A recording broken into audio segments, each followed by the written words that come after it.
everyone could find their seats, I'd like to call our meeting to order. Good morning. Happy New Year. Good morning. It is Thursday, January 12th, 2023, and I've got just after 9 a.m. I'd like to call to order the meeting of the Lee County Tourist Development Council. Let's begin this morning by rising for the Pledge of Allegiance. We'll make you appreciate it. I pledge allegiance to the flag of the United States of America and to the republic for which it stands, one nation, under God, indivisible, with liberty and justice for all. Before you sit down, actually, I'd like to this morning offer a moment of silence in honor of Tom Myers. Fran has served on our Tourist Development Council for years, and Tom and Fran actually are the owners of the Red Coconut RV Park on Fort Myers Beach. Tom has always been a champion for tourism. Unfortunately, he passed away earlier over the weekend. And so if you all will remember Fran and her family in your thoughts and prayers, and let's take a moment to remember Tom and his life.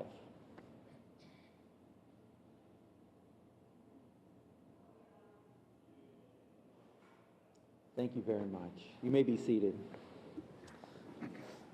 All right, let's please call the roll. Commissioner Brian Hammond. Present. Mayor Holly Smith. Here. Pamela Cronin. Here. Tony Laffey. Here. Jay Johnson. Here. Robert Wells. Here. Brian Kramer. Here. Bill Steinke. Here. Councilman Larry Kiesel. Here. We do have a quorum. Excused are Darla Baum, Bill Wachulis, Fran Myers, and Dan Allers. All right, thank you very much. All right, this morning we'd like to actually begin with a special presentation. I want to recognize the commissioner who dedicated so much time and was a tireless champion for tourism last year as your chairman of the Tourist Development Council, our immediate past chairman, Commissioner Cecil Pendergrass. Commissioner Pendergrass, good morning. We're glad you're here. We have a gift that we would like to present to you. It is a plaque that recognizes your chairmanship of the Tourist Development Council for the year 2021 to 2022. And say thank you very much. Wow, thank you. Yeah. Thank you very much.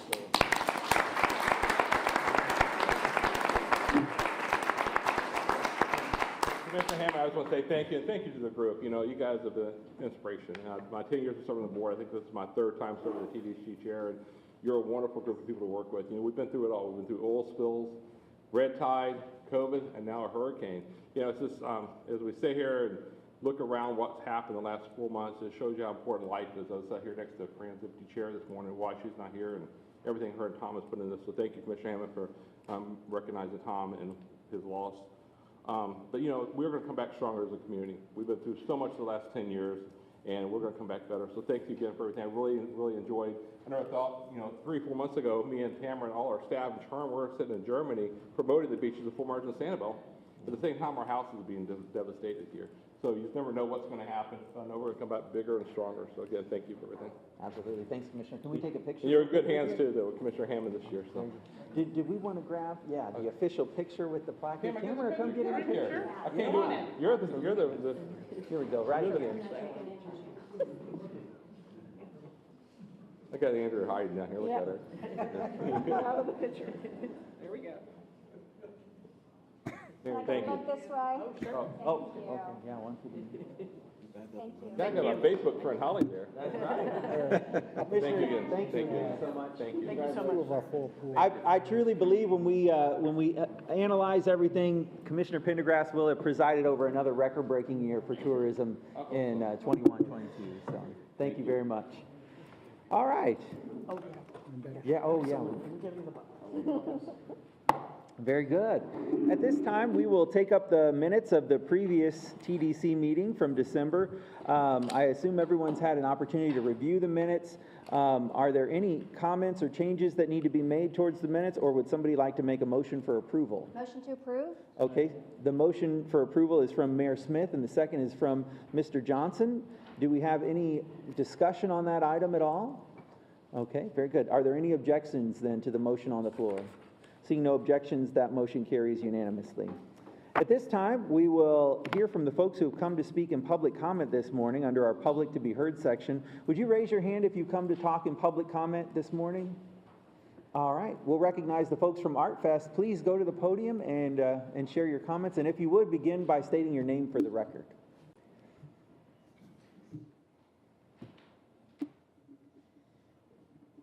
Good morning. My name is Catherine Kinsey. I am the Executive Director of Art Fest Fort Myers. On behalf of Art Fest team, Megan Tremonte and Annie Crouch, and our Board of Directors, we would like to thank you for all your continued support. We would also like to take this opportunity to unveil our 2023 poster, See You at the Beach. Oh, wow. This commissioned piece from award-winning watercolor artist Ellen Nagley is a celebration of our beautiful beaches, our Vanna White over here, our beautiful beaches and barrier islands recovering from Hurricane Ian's impact.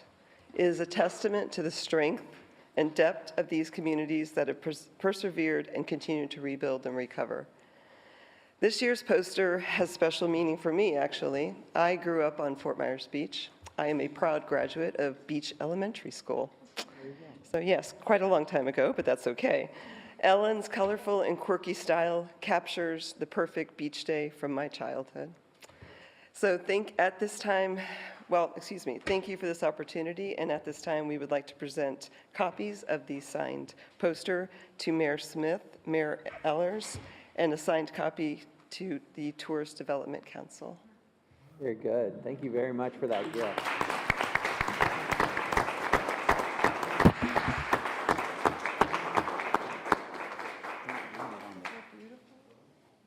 There's no change of venue. Try to do it. No, we just, I think, here, we're in the cheap seats, we get nothing.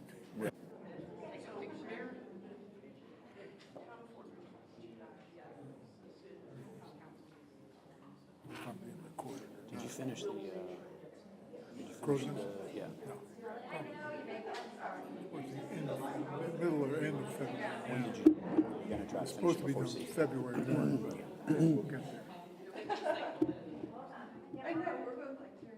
Just clean up a little bit.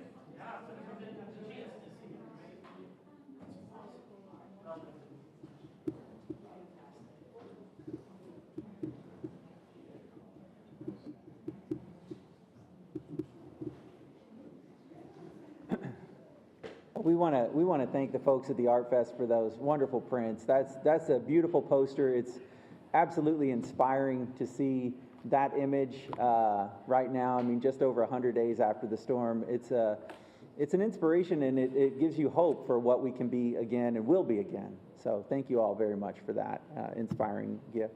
Has any... my gratitude. I'm very humbled. Thank you. Yeah, absolutely.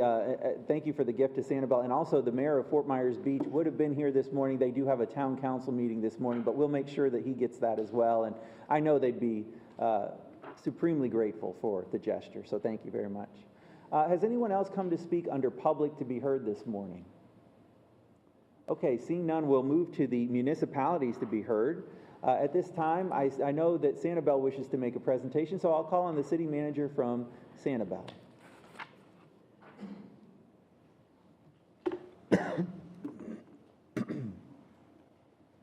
Thank you, Dana. Dana Souza. Good morning. Chair, committee members, Mayor Smith, thank you. I'm Dana Souza. I'm the city manager in Sanibel, and I want to apologize up front if there's questions at the end. I forgot my hearing aids this morning, so if I say, can you repeat that? I apologize.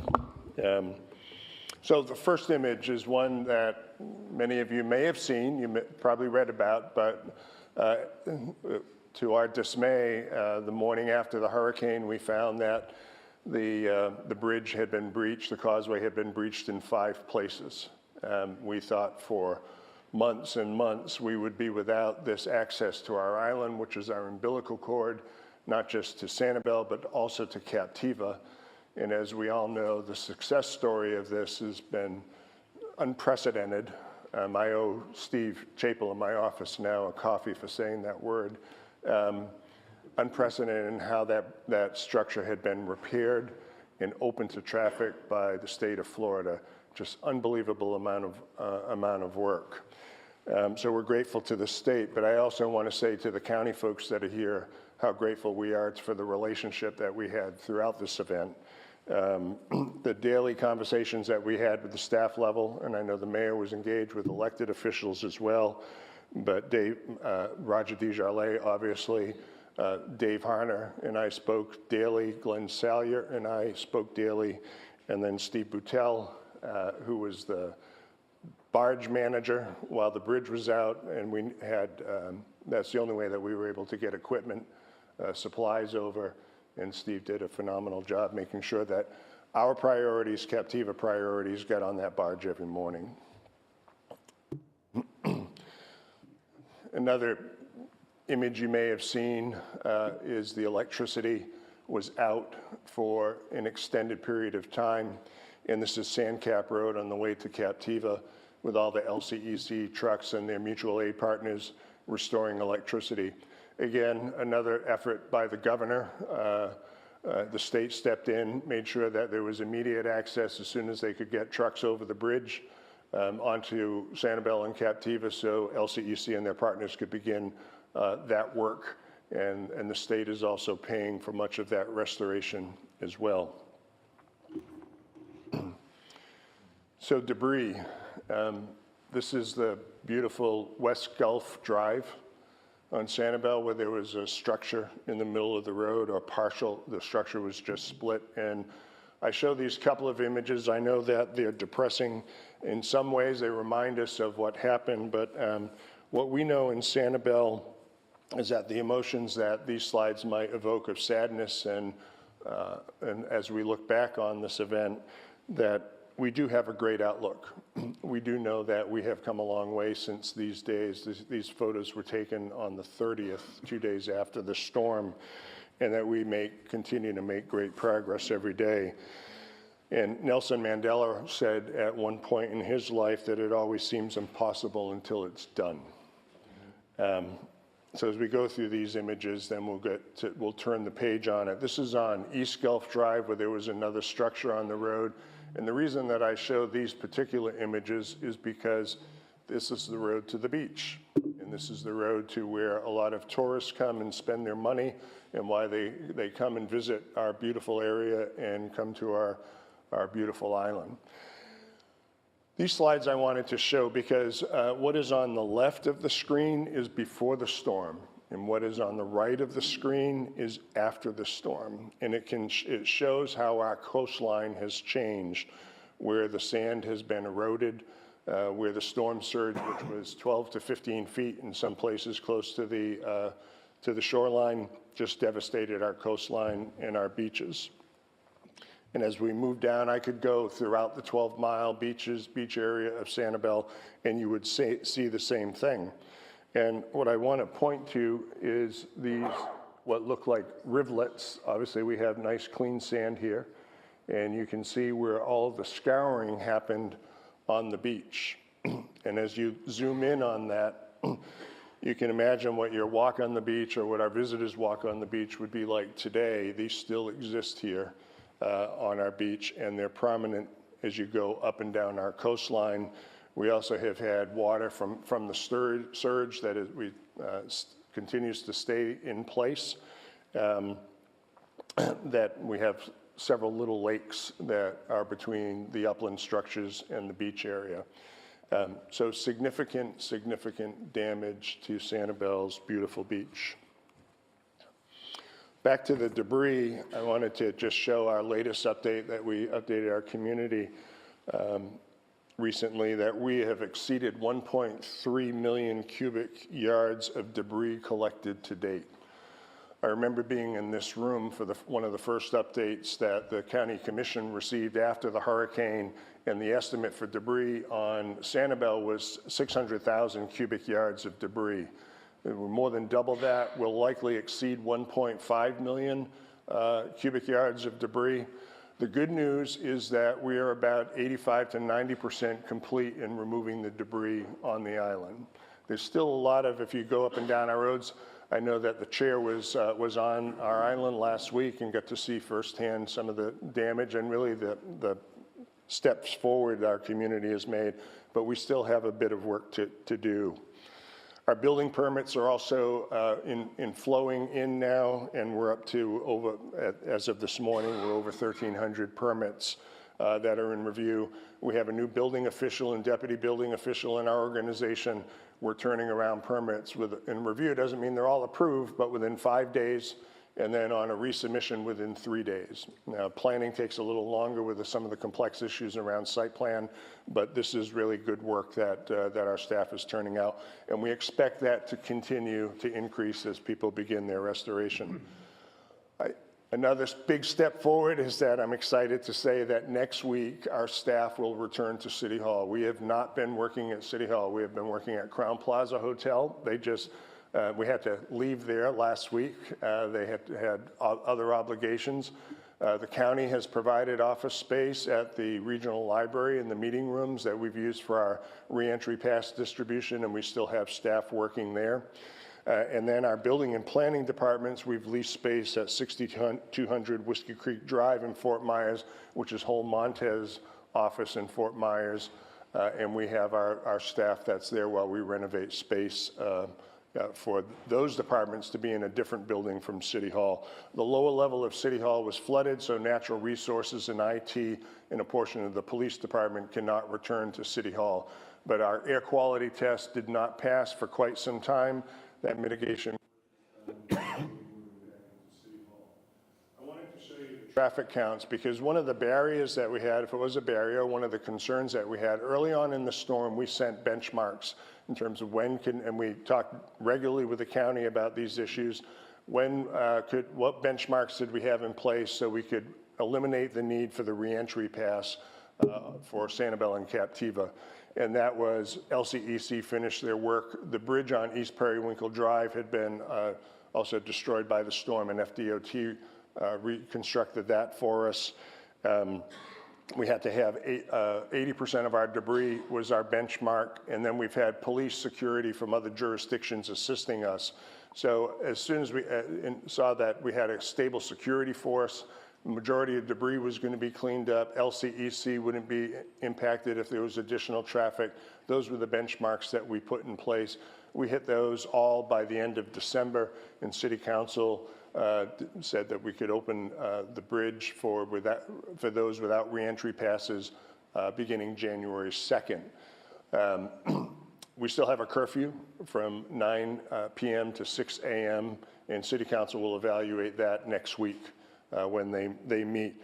But the counts are important because these were 2 days in yellow when we had FDOT had lane closures and our residents were concerned about delays in the bridge. But otherwise, the traffic has been moving smoothly. Previously, through the checkpoint that we had set up, there were delays. Now there are really no delays there. And the important part is that since January 2nd, our counts have not increased significantly at all. They stayed right around the average mark since before when the checkpoint was in place and the reentry pass required. So I show this because our residents were very concerned about what impact would be on the island if we dropped the requirement for those passes. Typically in January, we would be seeing about 11,000 cars a day coming over the causeway. So beach parks, including the Sanibel Lighthouse, which is beautifully depicted in this painting, is closed, and the beach is not open to visitors. We're not stopping people from going there. They can mainly arrive from boat, but our beach parks and access points are closed to the public. The fishing pier and the boat ramp are closed, and the city's shared use path you can't really use it throughout the system, and we are discouraging people from using that at this point because debris is still coming out. We're estimating our lost revenue from the beach parking fund at this point to be about $3 million. That's estimated to be about 1.5 quarters of the annual revenue that we would typically see from beach parking revenue, which is just under $8 million that we projected for this fiscal year. And this image also is one that really can tell the story pretty quickly in terms of how the damage on Sanibel occurred. Our lighthouse cottages, keepers' cottages are gone, and the lighthouse is missing a leg. We think that the leg was taken out when the cottages washed away. At our community update this week, we did have good news from our building official that he is now working with LCEC to make the final connections necessary to turn the light back on, which will be a big event for us. I coined the phrase, I think we have some t-shirts that we've made, Shine On Sanibel. Sanibel Strong has been used, Southwest Florida Strong, Fort Myers Beach Strong, and we thought that maybe it's time that we've thought of something that would be a little different and represent Sanibel, and Shine On Sanibel is the phrase, and I think that will be a good slogan for us to use in the future. Our goal for reopening beaches is that we are hoping to have 2 beach parks open by early February, in early February. It will not be before that. And those 2 that we're looking at would be Tarpon Bay Road, which is supported by the Trost parking lot, and also Blind Pass, which has limited parking space. And because the Turner Beach Park is closed, and that's where the restroom facilities existed, people could walk across the bridge to get there. We'll have porta toilets at that location and also at Trost, so our customers can use that. What's happened is that we've had to complete large debris removal. Our contractor, Carter Gulf, is wrapped that up this week. They are going back in today to take some additional debris out of Bowman's Beach area while the footbridge is being reconstructed. TDC helped fund a project that was underway when the hurricane hit, and the contractor lost a majority of the materials. It's been recovered, and that contractor is working again. But we didn't want the debris that is between the dune and where the bridge lands on the Gulf side to be a problem, so the contractor is going in to take that out. Lee County had offered to rake our beaches. You probably know Sanibel doesn't typically use a rake on the beach, but we couldn't do it because of the amount of large debris that we had on the island. Our natural resources director is reaching out to Parks and Recreation this week to say we are ready for the beach rake to come in if it's still available, and we'll have it deployed to test at Tarpon Bay and then at Blind Pass so those beach areas can be clean.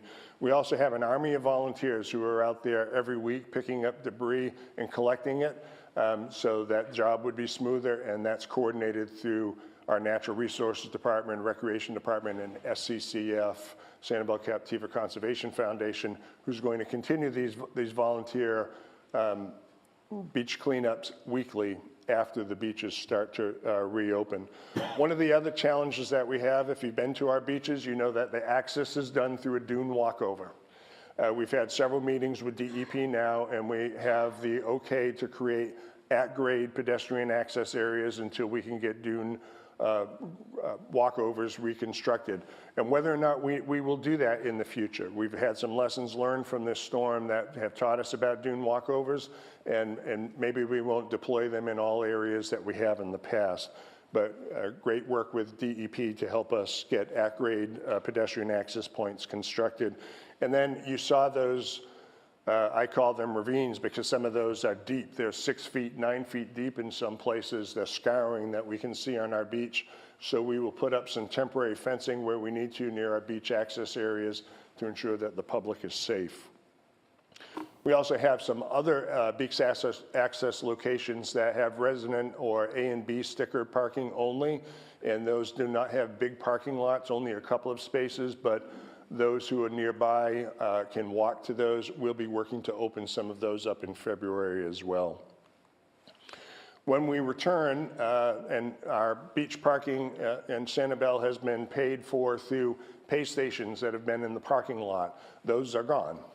And we were going to begin the transition to a pay app this fiscal year anyway, so we will be deploying the T2 mobile pay app. Our police department is in charge of that project. We'll be doing the beta testing on starting the 16th next week, so it'll be ready to use on February when we get some beach park areas open.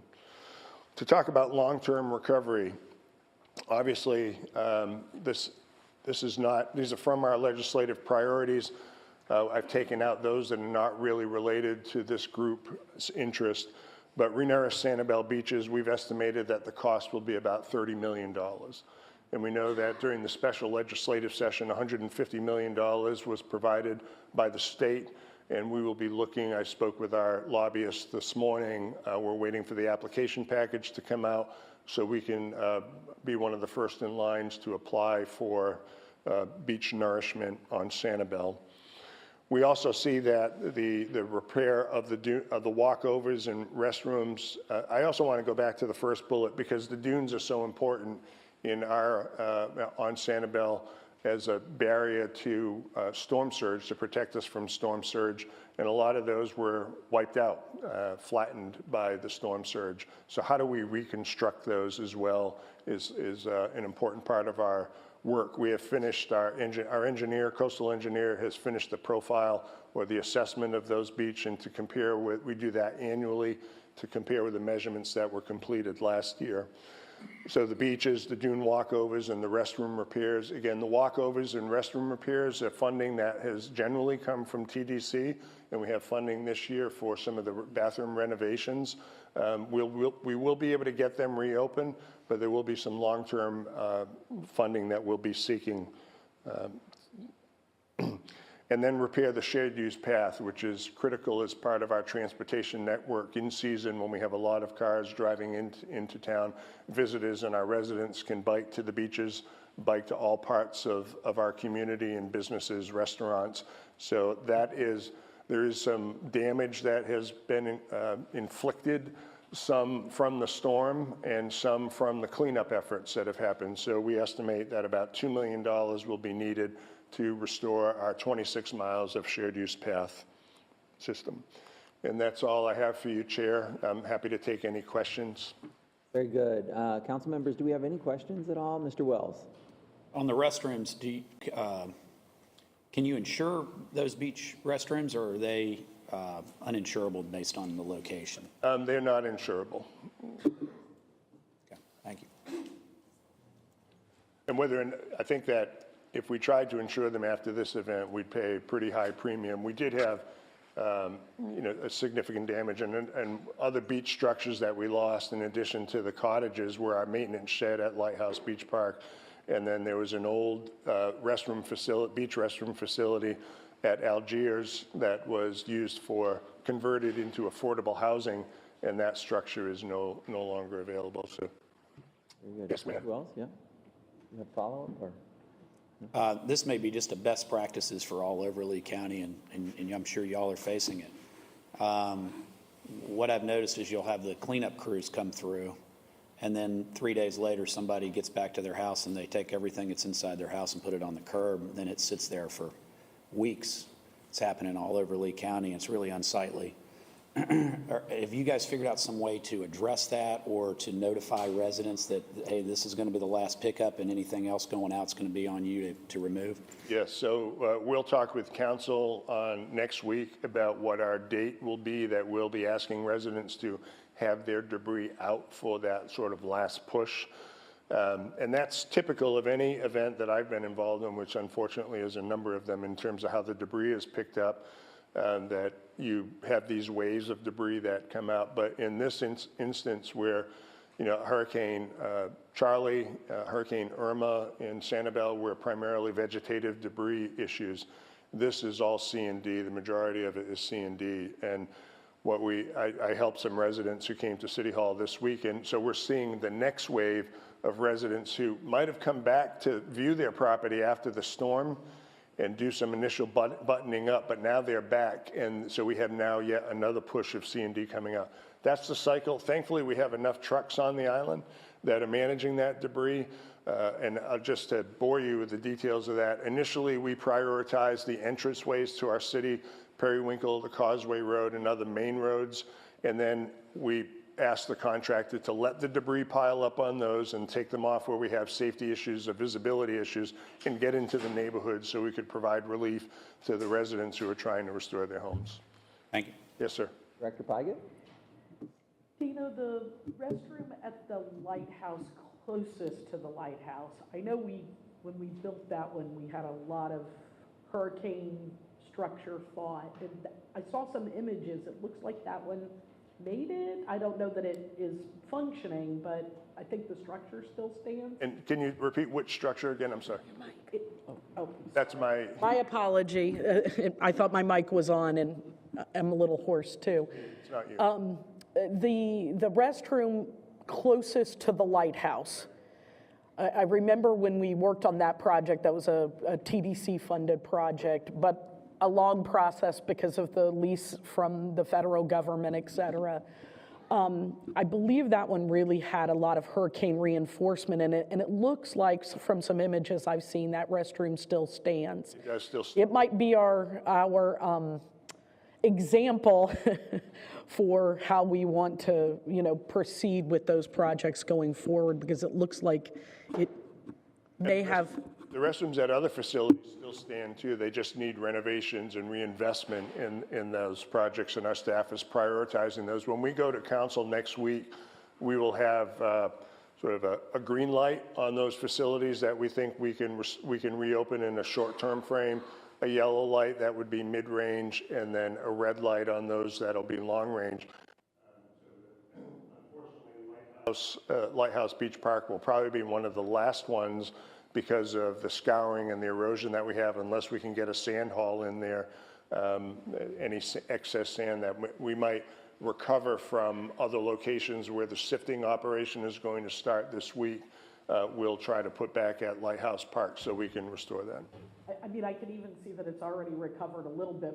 On my first visit out there, one of the houses, I should say the foundation, obviously they're gone, but it was literally in the water, which of course it was not previously in the water. So I know that, it's a significant erosion there at that Yes. location. You lost part of the road there. I mean, there's a lot of work to do. We recognize that. And let's pray we don't have a lot of winter storms this year, because winter storms are the time that we do see some erosion that would generally happen as they pass through here. Thank you so much. Thank Any you. further questions, council? Okay, seeing none, Mr. Souza, Dana, wow. Thank you very much for the great presentation, and thank you for all the hard work, Mayor, that your city council, your city administration, that all of you are doing to serve your residents and serve ultimately our county. We appreciate it. We're here with you. We support you, and let's rebuild this thing together. We know it's going to be the Sanibel that we've always remembered, and it's going to be even better when we get it put back together. So thank you. Very good. All right. At this time, I'd like to recognize Director Pygott for the report of the Executive Director. Oh, I apologize. Did any other municipalities come to be heard this morning? And maybe not, but I just wanted to make. Yeah, don't see any of them. Okay, very good. Sorry about that. I No. just wanted to make sure. No worries. Thank you for I keeping me. see some faces that I know are from the municipalities, but they might not have any presentations this Yeah. morning. November bed tax collection. Well, first of all, Happy New Year, Council. I appreciate the opportunity to be here and work with you in 2023. November bed tax collection, just under 2.4 million compared to this period last year. That's a decline of 40.3%. And for the fiscal year, and recognizing that that's only 2 months of collection, 4.6 million, down 38%. Star report, the occupancy came in at 82.6%. That is an increase, but recognize that you have a decrease in the number of rooms available. So there's some compression in the rooms available. Does not mean there were, you see the bed tax numbers, the alignment is correct. It's just that of the existing rooms, there is an increase in occupancy. ADR up as well, and RevPAR up, obviously with the other two up. In terms of the key data report, the way Key Data collects their data is they do data scraping. It appears that most of our vacation rentals have their listing active, unavailable, but active. So it probably is more reflective of true quantity of properties versus actual occupancy in the total number of properties. But many of those properties have been taken offline. They're just X'd out through through the end of the year or through the summertime period. I know, like everyone else, lots of repairs and things are going on. So this number, while, I wish it was a more accurate number, we're working very closely with them to try to figure out how we get our arms around which units are truly available versus they're listing still, listed on Vrbo or Airbnb. So that is that information. At the airport in November, a decline of 17.7%, just over 800,000 passengers through the airport. And for the calendar year through November, almost 8.5 million, which is an increase over 2021. I suspect they will end the calendar year with a plus over. We know that we were having a very good calendar year up to the point of the storm, so that probably will be a record-breaking year for them as well. With that, I would like to ask Ray Saraceno to come up and give us the communications report.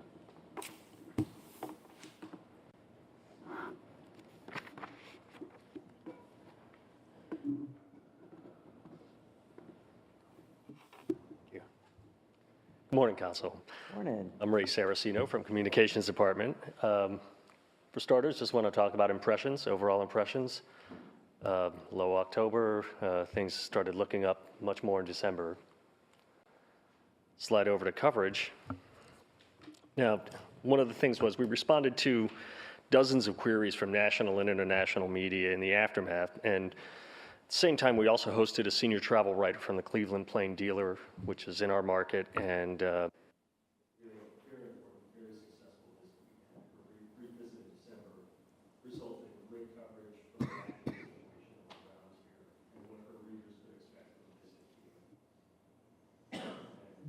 Again, thank you, Mr. Wells, for hosting her, as well as everyone. Very good visit.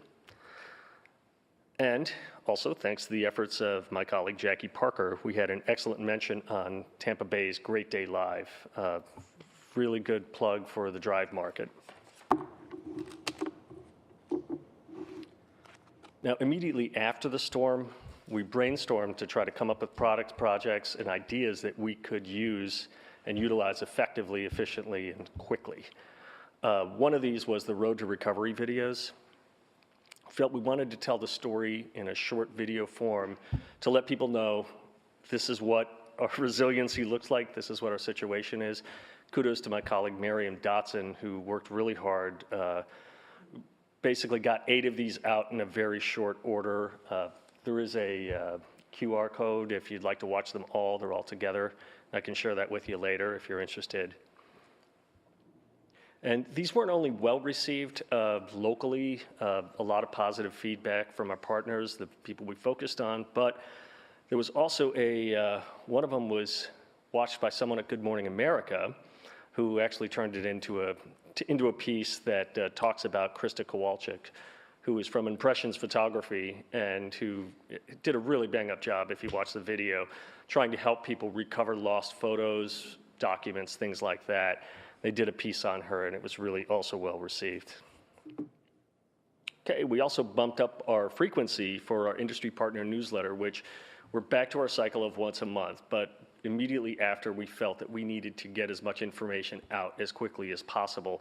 So we bumped that up through the end of the year of 2022 to once a week. So that was also a very, very hard work on my staff's part, and glad we got that out. And one more of our products that we put out, goal is weekly, is what to do. And what to do is a listing that's put together by our team that lets people know what's going on. It goes out to the partners every week. And if you're interested, again, please let me know. We can get you on the list. Make sure you have that. That's once a week. And heading into press trips, as I mentioned, Susan Glaser came over from the Cleveland Plain Dealer, did 6 stories, and really scoured the area, did a very thorough and good job on that. Here she is at Margaritaville talking to David Cesario, who's the GM there, and really got a good overview of what's on the ground here. And I know it's a little bit into the first of the year, but I want to include Ike Canal from Radio Frankfurt. He has a large listening audience in Germany, and of course that's a target market as well. Very, very good day. Again, thank you, Mr. Wells, for coming out, as well as the support we received from the Luminary. They gave us a room to work from, and it was a very successful day. And speaking of Germany, one of our German contractors was on a familiarization tour with our colleague here, Jackie Parker. Got a chance to look at Cape Coral and visit a number of sites that she will go back and talk to her customers about and let people know that we're open and that things are available to do here. And on Shellcast, again, we focused the last quarter on recovery efforts. So each of those podcasts was focusing on a different subject involving recovery. We're now going to go back to telling people about just the general interest about the area, but looking forward to those. And I am very happy to announce that we, if you remember, before the storm, we're going to launch Industry Partner Spotlight, which is a monthly video series focusing on an industry partner, a short video just talking about somebody we do business with, letting people know about what services or products they offer and how we work with them. So I'm very happy to say that this is our next current Industry Partner Spotlight video for your consideration.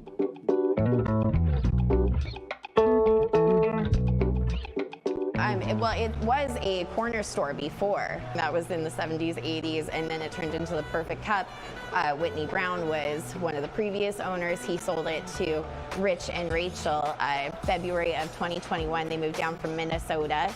They opened it up and gave it a ton of love, had one of their artist friends come in and do all the artwork here, and just took it by the reins and ran with the town that they love. We love our community, especially because the moment we were started, we had water, we had free coffee out there for people to get them going and step through. Rich and Rachel have worked really hard with the community to give donations and help out those that are struggling. We're doing all of our coffee orders, so we're working on getting that up online so that we can do online coffee orders for those that don't permanently live in our area and want to send our delicious coffee to other areas. Possibly do a little bit later lunch. We'll see what happens with the area and support our other restaurants that are trying to open.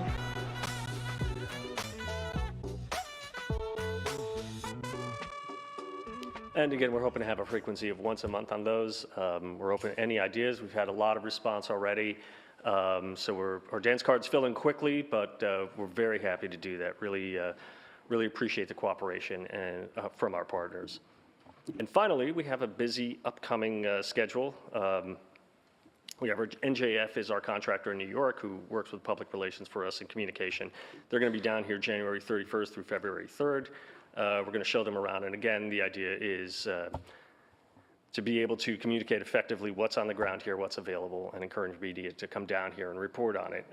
Currently, we have 2 senior writers, outdoor writers from Victor Block and Phyllis Hockman, who have a very large following in the senior community. They're out today, in fact, at Captiva Cruises for the grand reopening.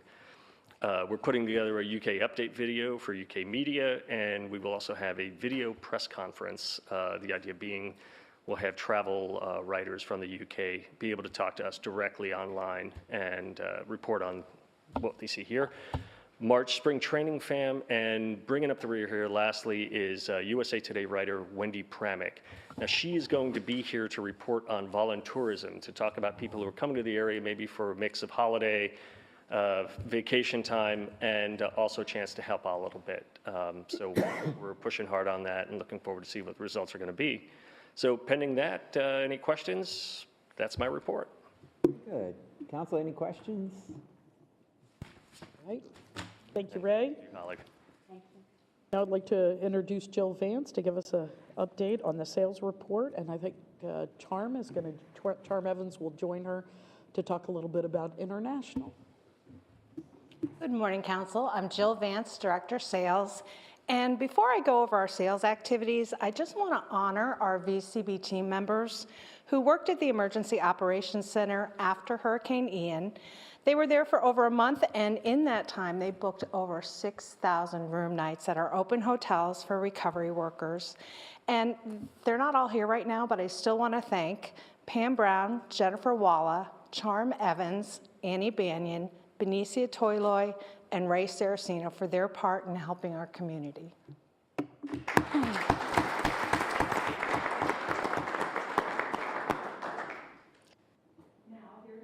Of our first quarter results for our new fiscal year sales goals. And please know that it was no easy task determining what these goals should be following Hurricane Ian. Similar to COVID, once again, we find ourselves in uncharted territory. However, I have confidence in our VCB sales team, so I have based some of these goals on 2019 pre-COVID numbers. We're off to a great start with meeting leads. As you can see, we are ahead of pace. We're on pace for the number of site attendees to the destination and for destination educations, which include client events this year. We are behind pace for wedding leads sent, but our marketing team is reactivating our wedding media, and an increase in new wedding leads will come shortly. And finally, we are tracking our community engagement this year. It is new. We are doing this in conjunction with our strategic plan objectives. So, the Monday following Hurricane Ian's landfall, I began to get frantic emails and phone calls from meeting planners concerned about their 2023 conferences already booked at our hotels. To help meeting planners understand that not all areas were affected the same by the storm, and since seeing is believing, our PR director, Ray, and I went out and we shot some timestamp videos. Brian showed one of these videos in his presentation last month, and here's another one. Hello everyone, I'm Jill Vance, Director Sales with the Fort Myers Islands, Beaches and Neighborhoods Visitor and Convention Bureau. And it's been well over a month since Hurricane Ian came ashore, which had far-reaching effects on our barrier island communities. However, many of our inland neighborhoods were less affected by the storm. For instance, I'm here at the Holiday Inn, Fort Myers Airport at Town Center, which is in the southeast portion of Fort Myers, and most of the businesses here are up and running. As you will see, recovery efforts have moved very quickly. For instance, the 169-room award-winning Holiday Inn Fort Myers Airport at Town Center officially reopened its doors on November 1st. Also, their Oasis restaurant is open for breakfast, lunch, and dinner, and features an indoor-outdoor poolside bar with a lakefront patio and a fire pit where you can enjoy tacos and tequila night with live music every Friday. Not only has the Holiday Inn fully recovered from the storm, they are just finishing up a $2 million ground floor renovation, including all meeting space, an expanded fitness center, and even a new 24-hour marketplace. Once everything is completed, they will be rebranding to a premium brand within the IHG family that caters to modern business travelers, allowing them to blend work with relaxation. You may be thinking, when I bring my group here, what is there to do in this area? Well, I'm so glad you asked. Right next door is Gulf Coast Town Center, offering a wide variety of restaurants. Also close by is Miramar Outlets, home to over 140 top designer outlet shops, or Top Golf, which is a great entertainment venue and perfect for team building events. Just down the street is Hertz Arena, offering a wide variety of entertainment from big name concerts to the Florida Everblades hockey games. You can also enjoy spring training game for the Minnesota Twins or the Boston Red Sox at one of our nearby state-of-the-art stadiums.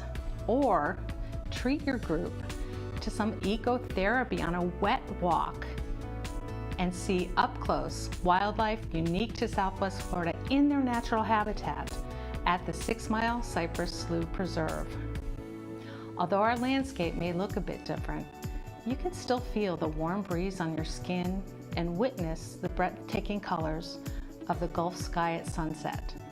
The way our nature makes you feel has not changed.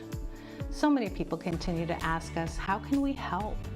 And we're so touched by the outpouring of love and support that we've received. One of the most beneficial ways to help our community is to continue to hold and attend future meetings in our area. This will help in the economic recovery of our community and keep our hardworking hospitality workforce employed. Although we still have work to do, things will continue to improve. Please know we value your business and are so grateful to be able to welcome you to the Fort Myers area.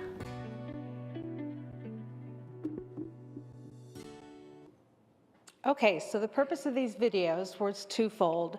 One was to save existing conference business, and two, to entice meeting planners to book new conferences for the future. And it worked, and I'll give you an example of each.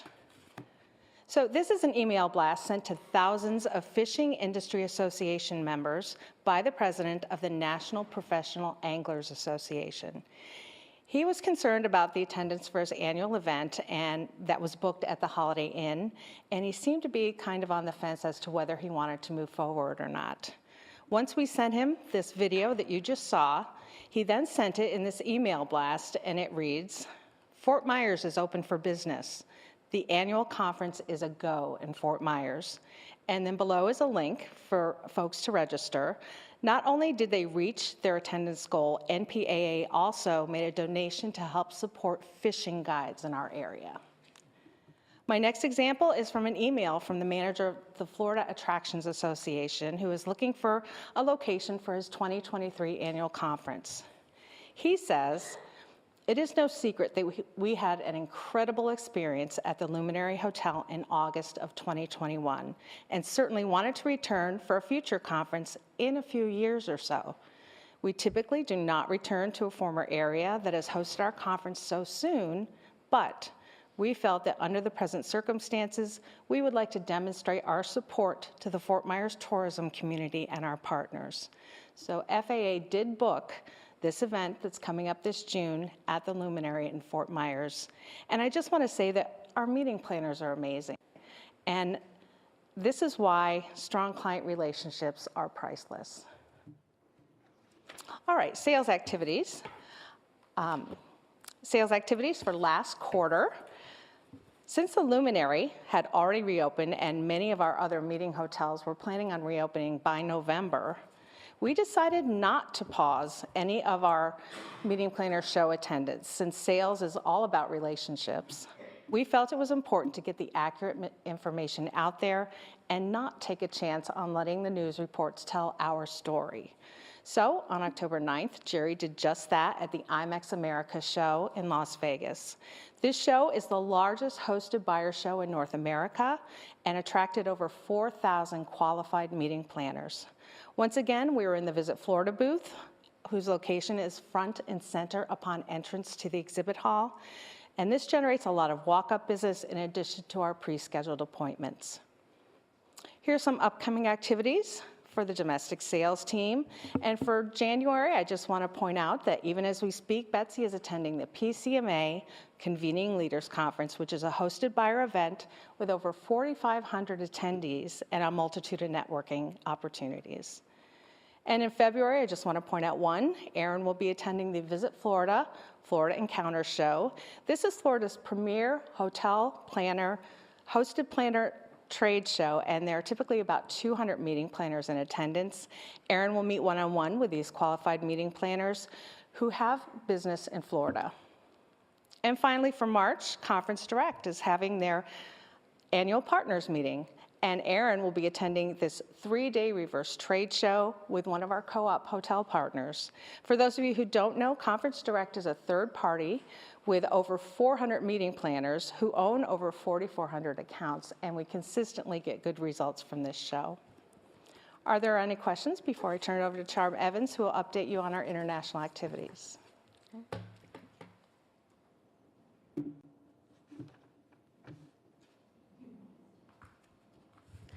Good morning. Charm Evans, VCB Global Sales Manager, reporting on the October through December international sales activities. Since the storm, we have been focused on communicating and educating our in-market vendors, as well as the travel trade and the consumers on the status of the destination. This has included conducting webinar trainings, attending travel trade and networking events, as well as partnering on marketing activities such as the October Discover America Roadshow to Stockholm, Gothenburg, and Malmo over a period of 3 days. Travel Life magazine in Canada also provided us with a complimentary full-page ad in their quarterly luxury publication that focuses on unique and cultural experiences that one can still have in the destination. The publishers wanted to show their support for our area as they have a deep connection here. Also, Jeanette Faria attended the Society for Incentive Travel Excellence, or SITE, in Toronto to continue sharing the message and providing an update on what businesses are open in the area. This month, we are looking forward to attending the Eurowings Discover Roadshow taking place in 5 cities, where we will continue networking and providing a destination update. This is an important partnership between the VCB, the Port Authority, and Eurowings, where we partner with the Port Authority to increase demand for the RSW flights through our sales and marketing efforts. We will also be participating in Visit Florida's Florida Huddle taking place the first week of February, conducting one-on-one appointments with the international and receptive tour operators. And finally, ITB will be taking place in Berlin, Germany in March, and it is one of the largest global B2B travel trade shows, and this will be the first, since 2019, this will be the first time that this event will be happening in person, and we'll be there to meet individually with the international travel trade and media. That concludes my report. Please let me know if you have any questions. Thank you. Thank you, Jill and Charm, for that update. With that, sir, that concludes my report, or my, oh, wait a minute. No, I'm sorry, Simone. Gosh, I'm rushing things, aren't I? I'll be really quick. No, you don't have to be really quick.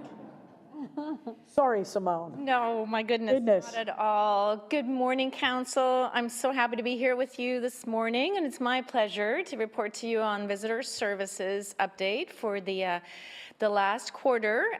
During the time period from October through December, you can see how many visitors we assisted and all of our stats there. I do want to draw your attention to the calendar year to date numbers. For last year, our volunteers assisted 344,890 visitors, which is actually a record for us. They worked 23,335 volunteer hours, which is a value of $684,588 to the county. We gave out 48,828 visitor guides and sent 7,200 brochures to the Visit Florida Welcome Centers. The top request during that time period for accommodations was the Crown Plaza, Home 2 Suites Airport, as well as the Residence Inn at the airport. Top attractions were the Edison and Fort Winter Estates, the IMAC History and Science Center, as well as 6 Mile Cypress Slough Preserve. Top activities were shopping, festivals, and golfing. Visitor Services staff and volunteers were involved in various community and partner support events during that time period. As Jill mentioned, we were also involved with emergency roles. Benicia just actually returned to our office this week after 3.5 months at the EOC. Volunteers donated items for hurricane relief to the Fort Myers Beach Kiwanis Club. We assisted with the Fort Myers Tip-Off Classic basketball tournament. We donated toys to the children at Lutheran Services.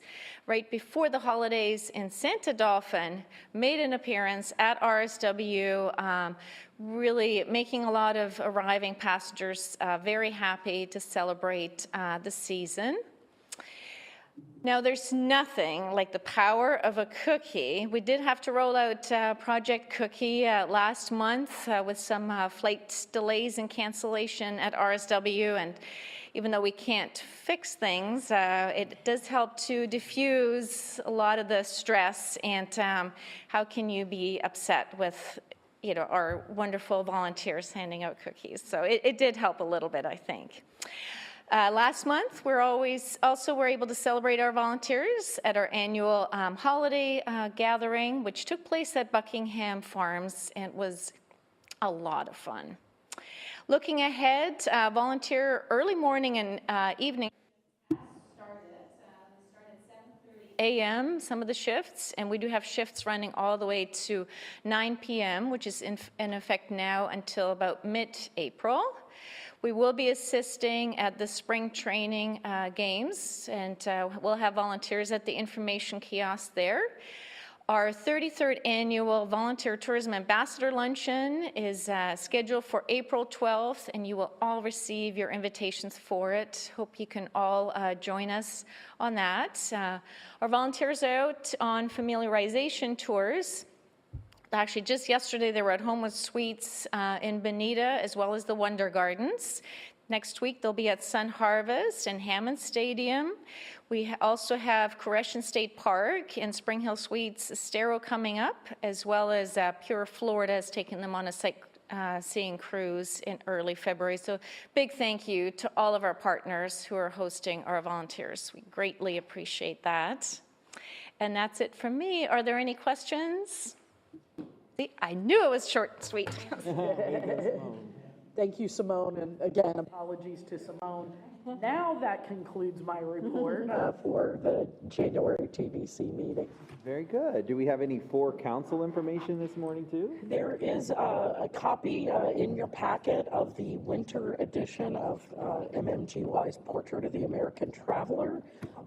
Some of those questions are specific to our area, so I encourage you, to peruse that.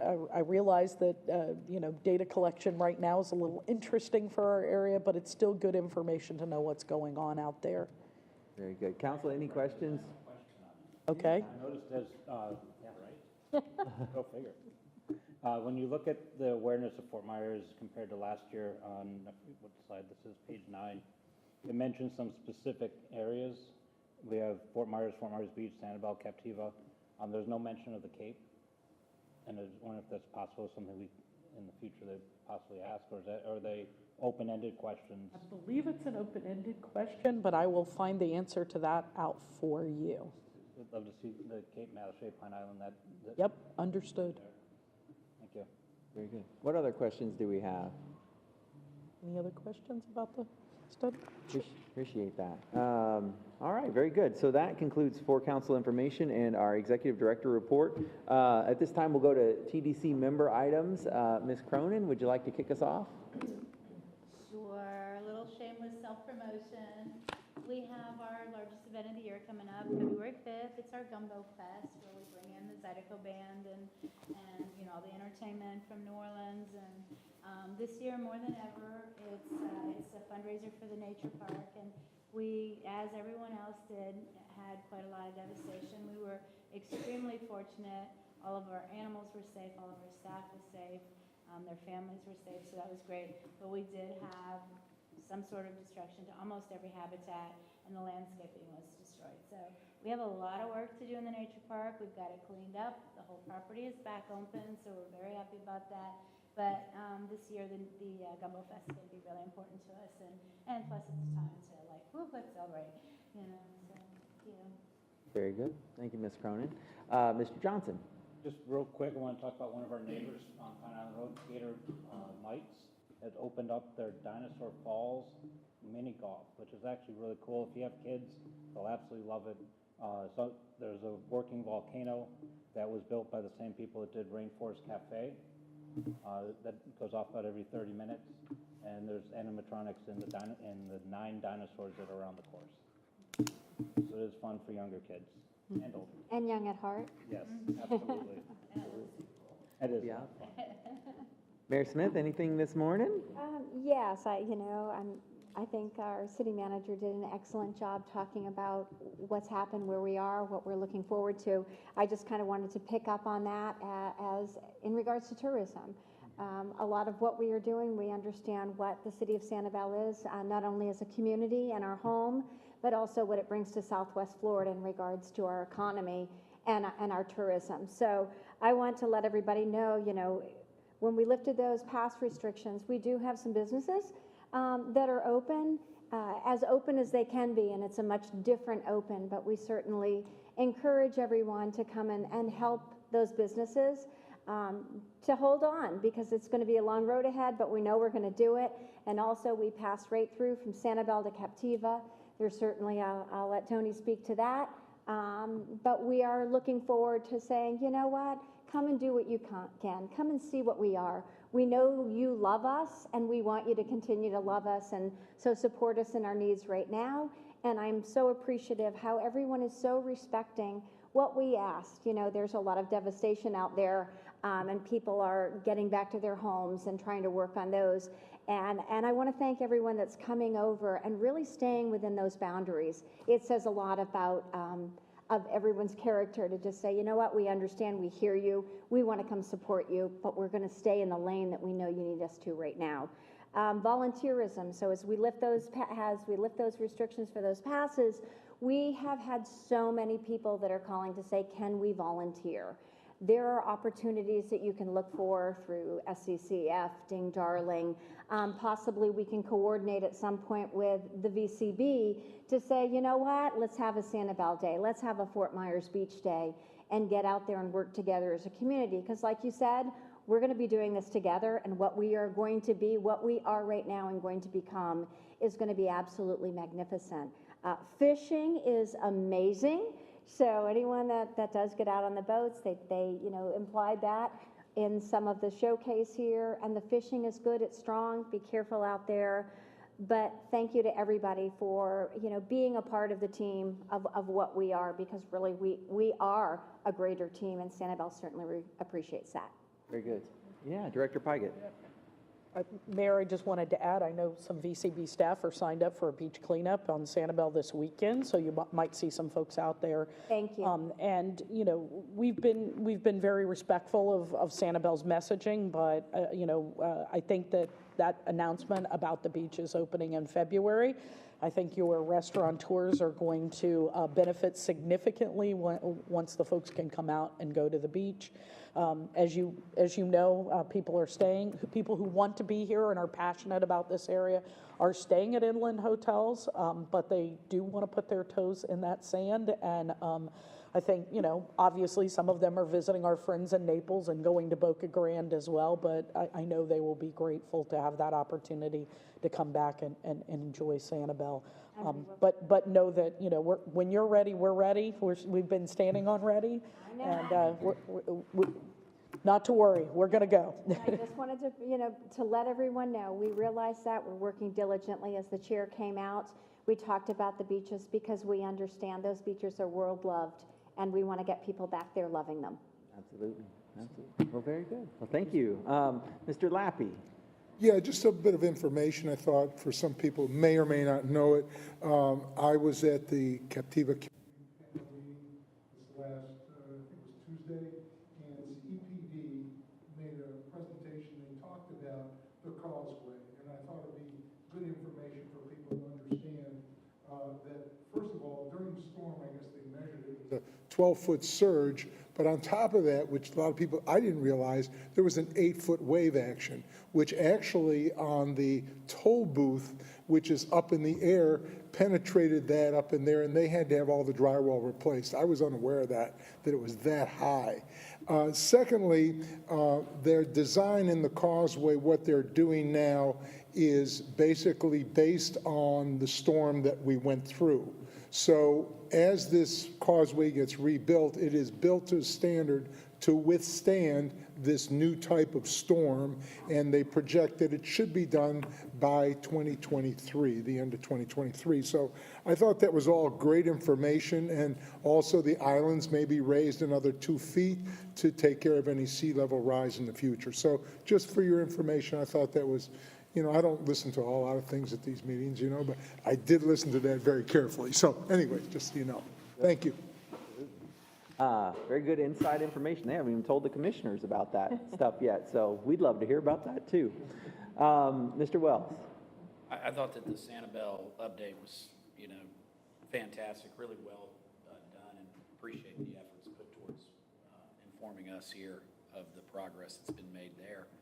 Also, it may be an idea that we reach out to our county officials, maybe do the same kind of thing from a broader Lee County perspective at an upcoming meeting, just so that the information is passing through the council and then out to interested parties. So a thought to maybe that's our, everybody's looking for a purpose, I guess, after events like this, and there's been a lot of questions as to what the Tourist Development Council's role in all of this will be. One of the easy ones, I think, would be a format where people can come together, share the stories of success and best practices on recovery efforts. Yeah, very good. Any comment on that? Rob, I'll have that conversation with Chris Brady. She couldn't join us today, a little under the weather, but we'll talk about that and see if we can't start to roll some folks in here to talk about their efforts. Believe me, they're going on, as I know you're aware, but... I love nothing more than volunteering to do things. Yeah. Very good. Thank you very much, Mr. Wells. Councilman Faisal. I'd like to wish everybody a belated Happy New Year. It's the first time we've been together in the new year. I had an opportunity to go north for the holidays. The same instant that we landed at the airport, the storm hit the city of Indianapolis. It was 11 degrees below the next morning, and I quickly realized why so many families are moving to Southwest Florida each day to get away from that particular kind of weather. The village of Estero is doing quite well right now, comparatively speaking. We are making our last sweep through the village to pick up debris. The collection site at 41 and Coconut will soon be vacant.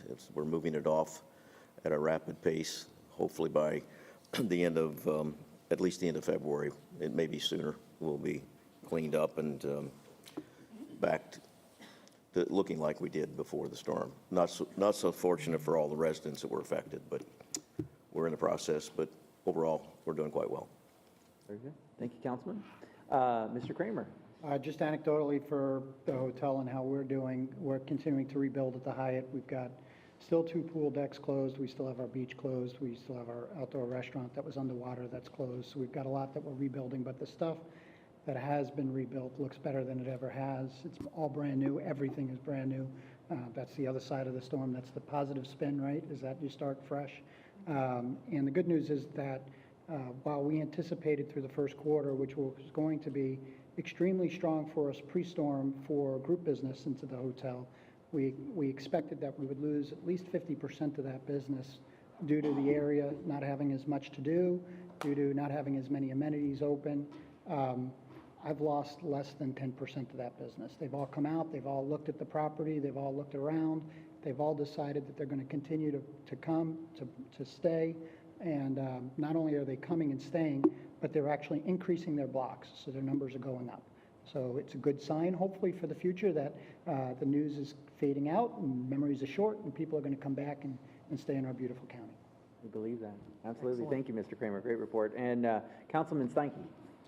Well, thank you for allowing me to participate. I appreciate the appointment before the end of the year, and it's an honor to be here, and I hope I can supply perspective that brings benefit to the entire county, but certainly Cape Coral based. And so I can't overemphasize how important and pleased that I am that we are promoting that we are still open for business. The national media just it tends that bad news is more popular than good news, and the good news is that we still have a lot of things that our visitors can participate in.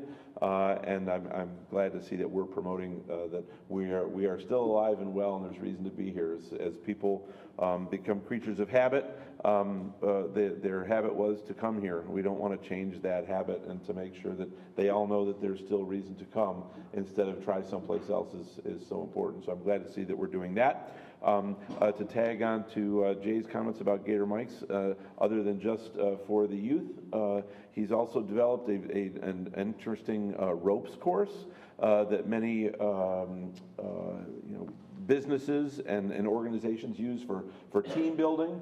And so to bring people into our county that would bring their organizations here, there's an actual opportunity that we might want to promote for those organizations to develop their teams here and have their teams exposed to our area, and at the same time have a place to have their family that's visiting with them have some fun while they're participating in their corporate event.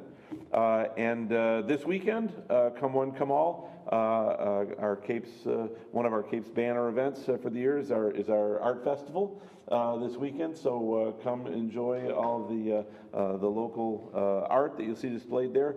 It'd be great to have some of the new pieces for Fort Myers Beach and the islands to be there. But that was my report for this month. Beautiful. Thank you, Councilman. I got to tell you, speaking as a Cape native, if you have not been down Pine Island Road lately, there's a lot of new businesses, a lot of new restaurants, a lot of new exciting things to do in Cape Coral. Avoid it between 5 and 6:30.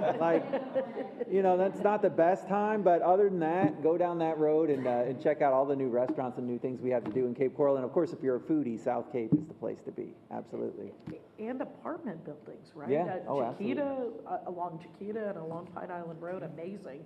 Much needed in our area, so good news for the community. The growth is amazing now. Yeah, that's beautiful. Well, very good. Is there any further business before us then? No, sir. All right, seeing no further business, then we are adjourned. Thank you, council. Good day, gentlemen. Great to meet you too. Thanks. Yeah, it's going to be, like I said, it's not a sprint. It's definitely.